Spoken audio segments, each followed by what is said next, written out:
High guys, welcome back to আর my channel. আশা করি সবাই ভালো আছে। আমি তো খুব ভালো আছি। এখন পিসি বাড়ির থেকে বাড়ি যাচ্ছি। আর এই যে ট্রেনে তো উঠেই পড়েছি। ট্রেনে উঠে সিটও পেয়ে গেছি। এই জায়গার ট্রেনগুলো না, সিটগুলো বড়ই ফাঁকা থাকে। মামা আমাকে বলছে ওই পাশে গিয়ে বল, জানলার পাশে মামা বসবে। কিন্তু যা মানে কি বলবো, ট্রেনটা পুরো ফাঁকা ছিল। এদিকে এই ট্রেনটায় বেশি একটা ভিড় নেই, কিন্তু আমাদের ওইদিকে ট্রেনে খুব ভিড়।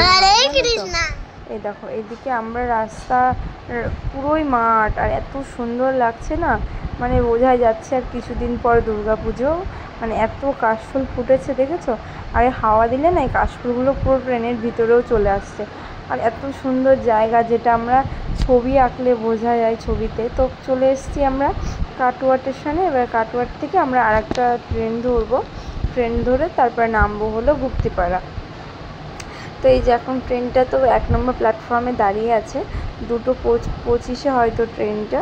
তো আমাদের সেভাবেই নেমেছি আমরা এদিকে। তো ওই যে ট্রেনটা দাঁড়িয়ে আছে, আমরা এখন ওখানে গিয়ে ট্রেনে উঠবো। এবার ওই ট্রেনে উঠে ট্রেন থেকে নেমে চলে এলাম খেয়াঘাটে, গুপ্তিপাড়া। এখান থেকে আবার আমরা টোটোয় করে যাব আমাদের বাড়িতে। তো এবার ওই এখনও টিকিট কাটতে হবে, মানে খেয়া পার হওয়ার জন্য। তো তোমাদেরকেও দেখাচ্ছি আমাদের বাড়ি যেতে হয় কীভাবে।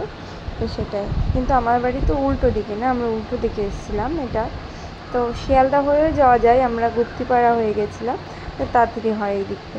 এবারে এই খেয়াটা পার হয়ে ওই দিকে যাবো। এই গঙ্গাটা কিন্তু আমার বাড়ির পাশেই, জানো তো? আমাদের বাড়ির পাশে 4টে বাড়ি পরই গঙ্গা আমাদের বাড়ির থেকে। আগে ছোটোবেলায় অনেক স্নান করতাম, সাঁতার কাটতাম।